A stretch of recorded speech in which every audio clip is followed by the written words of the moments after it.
ఈరోజు మనం తెలుసుకోబోతున్న స్టోరీ పొగరుబోతు గ్రద్ద, పాము మరియు తేనెటీగలు. అడవిలో ఒక పెద్ద పొగరుబోతు గ్రద్ద ఉండేది. అది చాలా భయంకరమైంది. తన నుంచి ఏ జంతువు తప్పించుకునేది కాదు. గ్రద్దని చూడగానే జంతువులన్నీ భయపడిపోయి తమ తమ ప్రాణాల్ని కాపాడుకోవటానికి దాక్కునేవి. ఒకరోజు జంతువులన్నీ ఒకచోట సమావేశమై మాట్లాడుకుంటూ ఉంటాయి. ఇంతలో అక్కడికి జింక వచ్చి ఇలా అంటుంది. అరే, మీరందరూ ఇక్కడున్నారా? గ్రద్ద వచ్చే సమయమైంది, పారిపోండి ఇక్కడి నుంచి. నాకు గ్రద్ద అంటే భయం లేదు. నీకంతగా భయం ఉంటే నువ్విక్కడి నుంచి వెళ్ళిపో. ఎందుకు ఇక్కడున్నావు? అవునవును, గ్రద్దను చూడగానే అందరికీ తడిచిపోద్ది. పెద్ద చెప్పుకొచ్చాడు భయం లేదని. అయినా నాకేంటి, నేను వెళ్తున్నాను అంటూ జింక అక్కడి నుంచి బయలుదేరుతూ ఉండగానే గ్రద్ద అక్కడికొస్తుంది. గ్రద్దని చూసి జంతువులన్నీ తమ ప్రాణాల్ని కాపాడుకోవటానికి పరుగులు తీస్తూ ఉంటాయి. ఇది చూసిన గ్రద్ద ఎంతో సంతోషిస్తుంది. గట్టిగట్టిగా నవ్వుతూ ఇలా అంటుంది. "హహహహ, పరిగెత్తండి పరిగెత్తండి, గ్రద్ద వచ్చేసింది. హహహహ, అయినా నా నుంచి తప్పించుకొని ఎక్కడికి వెళ్తారో? నాలాంటి వేటగాడు ఈ అడవిలో ఎవ్వరూ లేరు.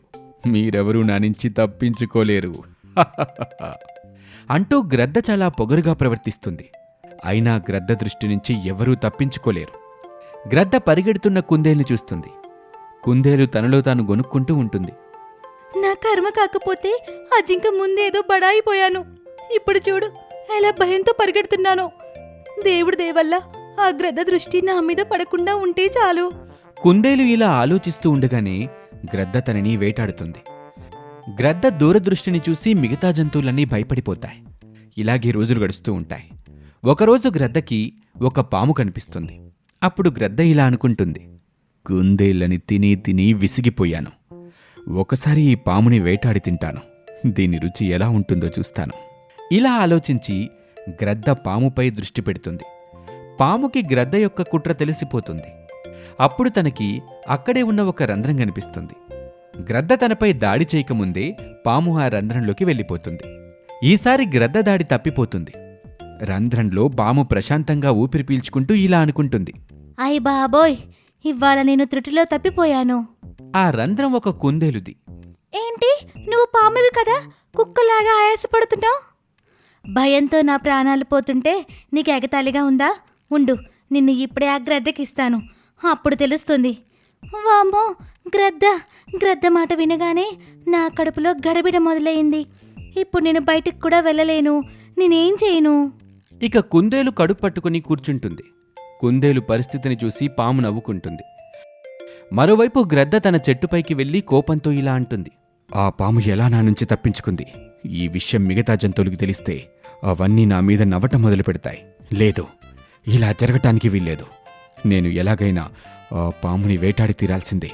ఇప్పుడు నేను రాత్రింబవళ్ళు దానిపైనే దృష్టి పెడతాను. గ్రద్ద వెళ్ళగానే పాము తన పుట్టలోకి వెళ్ళిపోతుంది.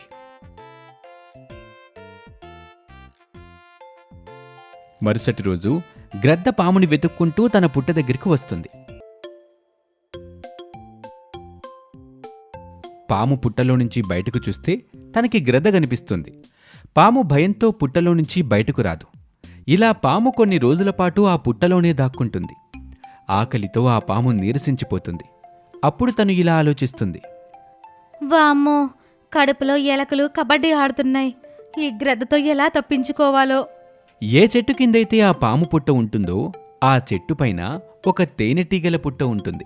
దాన్ని చూడగానే పాముకి ఒక ఉపాయం తడుతుంది. పాము వెంటనే చెట్టుపైకి వెళ్తుంది. పాము తేనెటీగల పుట్ట దగ్గరికి వెళ్ళి ఆ గ్రద్దని పిలుస్తుంది.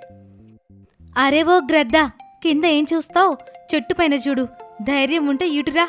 పాము కావాలనే గ్రద్దని రెచ్చగొడుతుంది. గ్రద్దకి తేనెటీగల పుట్ట కనిపించదు.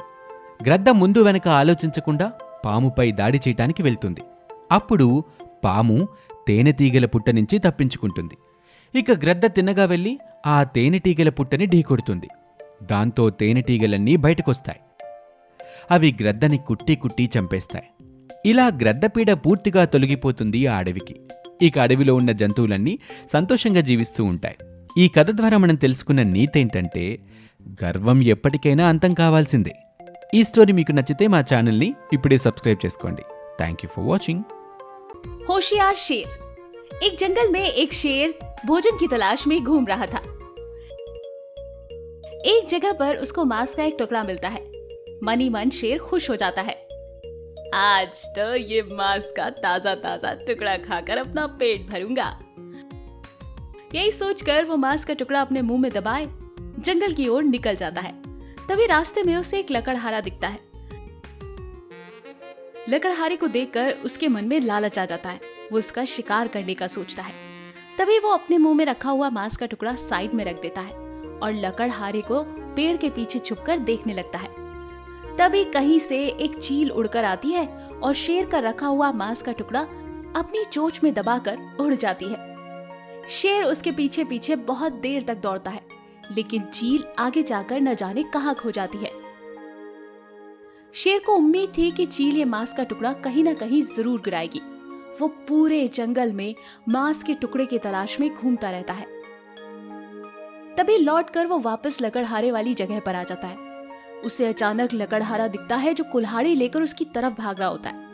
वो समझ जाता है कि लकड़हारा उससे बचने के लिए उसको मारने के लिए आ रहा है। वो तुरंत झाड़ियों में छुप जाता है।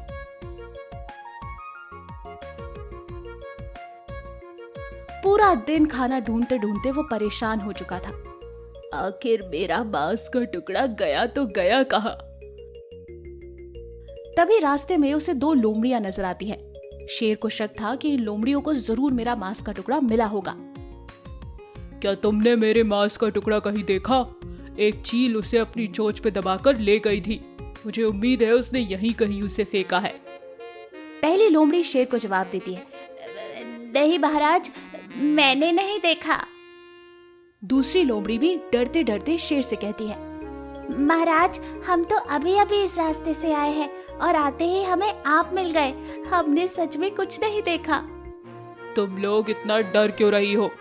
अगर मुझे पता चला कि तुमने मेरे मांस का टुकड़ा खाया है तो मैं तुम्हें छोड़ूंगा नहीं। जैसे ही तुम्हें वो मांस का टुकड़ा मिले फौरन मुझे बताना। ये कहकर शेर वहां से चला जाता है। वो दोनों लोमड़ियां भी आगे बढ़ जाती है। कुछ दूर चलते ही उन्हें वो मांस का टुकड़ा मिल जाता है। ताजा ताजा मांस का टुकड़ा देखकर लोमड़ी के मुंह में पानी आ जाता है। अरे वाह, ये तो बहुत ही ताजा मांस का टुकड़ा लगता है। आज इसे ही खाकर भोजन करेंगे। लेकिन दोनों लोमड़ियों के बीच में लड़ाई हो जाती है। मैंने इस मांस के टुकड़े को पहले देखा है, इसलिए इसे मैं खाऊंगी। नहीं नहीं, मैंने देखा है, मैं खाऊंगा। दोनों के बीच में लड़ाई चल रही थी। तभी पहली लोमड़ी को याद आता है, अरे कहीं ये वही मांस का टुकड़ा तो नहीं जिसे महाराज ढूंढ रहे हैं। हमें उनको वापस कर देना चाहिए। लेकिन दूसरी लोमड़ी का प्लान कुछ और था। अरे तुम महाराज से डरो मत, मैं सब देख लूंगी। ये कहकर वो पूरा मांस का टुकड़ा गप करके खा जाती है।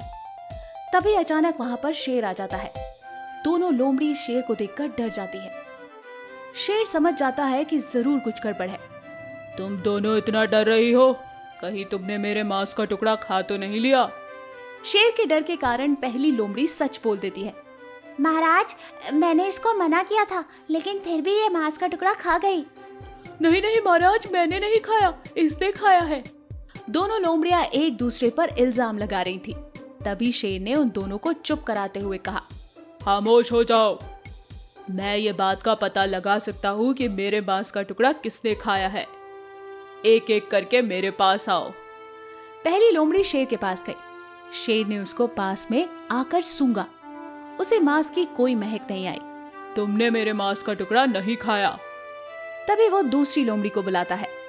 दूसरी लोमड़ी को वो जैसे ही सूंघता है, उसके मुंह के पास से मांस के टुकड़े की महक आ जाती है और शेर समझ जाता है कि इसी ने शेर का भोजन खाया है। शेर अपने जबरदस्त पंजों से लोमड़ी के एक जोर से चबाट लगाता है। मेरा मांस खाकर मुझे ही झूठ बोल रही हो। अगली बार तुम्हें मैं छोड़ूंगा नहीं।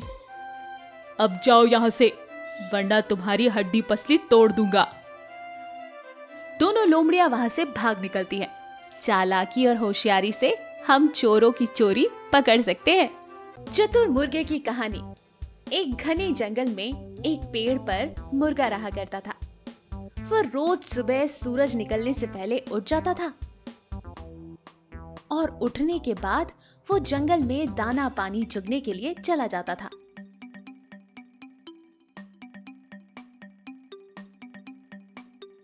और शाम होने से पहले वापस लौट आता था। उसी जंगल में एक चालाक लोमड़ी भी रहती थी। वो रोज मुर्गे को देखा करती थी और सोचती थी, कितना बड़ा और बढ़िया मुर्गा है, अगर मेरे हाथ लग जाए तो कितना मजा आएगा, स्वादिष्ट भोजन बन सकता है ये। लेकिन मुर्गा कभी भी उस लोमड़ी के हाथ नहीं आता था। एक दिन मुर्गे को पकड़ने के लिए लोमड़ी ने एक तरकीब निकाली। वो उस पेड़ के पास गई जहां मुर्गा रहता था और कहने लगी, अरे मुर्गे भैया, क्या तुम्हें खुशखबरी मिली? जंगल के राजा और हमारे बड़ों ने मिलकर सारे लड़ाई झगड़े खत्म करने का फैसला कर लिया है। आज से कोई जानवर किसी दूसरे जानवर को नुकसान नहीं पहुंचाएगा। इसी बात पर आओ, नीचे आओ, हम गले लगकर एक दूसरे को बधाई तो दे दें। लोमड़ी की ये बात सुनकर मुर्गे ने मुस्कुराते हुए उसकी तरफ देखा और कहा, अरे वाह लोमड़ी बहन, ये तो बहुत अच्छी खबर है। पीछे देखो, शायद इसीलिए हमसे मिलने हमारे कुछ और दोस्त भी आ रहे हैं। लोमड़ी ने हैरान होकर पीछे देखा। दोस्त? कौन सा दोस्त? मुर्गे ने कहा, अरे वो शिकारी कुत्ते, वो भी अब हमारे दोस्त है ना, देखो तो पीछे है। कुत्तों का नाम सुनते ही लोमड़ी ने न आओ देखा और न ताओ। उनके आने की उल्टी दिशा में लोमड़ी दौड़ पड़ी। अरे बचाओ! मुर्गे ने हंसते हुए लोमड़ी से कहा, अरे अरे लोमड़ी बहन, कहाँ भाग रही हो? अब तो हम सब दोस्त है ना, आओ गले तो मिल लो इनसे। हाँ, दोस्त तो है, लेकिन शायद शिकारी कुत्तों को अभी तक खबर नहीं मिली है। ये कहते हुए लोमड़ी वहां से भाग निकली और मुर्गे की सूझबूझ की वजह से उनकी जान बच गई। तो देखा, इस कहानी से हमें ये सीख मिलती है कि किसी की बात पर आसानी से विश्वास नहीं करना चाहिए और चालाक लोगों से हमेशा सावधान रहना चाहिए। ऐसी और अमेजिंग कहानियों के लिए हमारे चैनल को लाइक और सब्सक्राइब करना ना भूलें। शुक्रिया। ఈ స్టోరీ మీకు నచ్చితే మా ఛానల్ని ఇప్పుడే సబ్స్క్రైబ్ చేసుకోండి. Thank you for watching.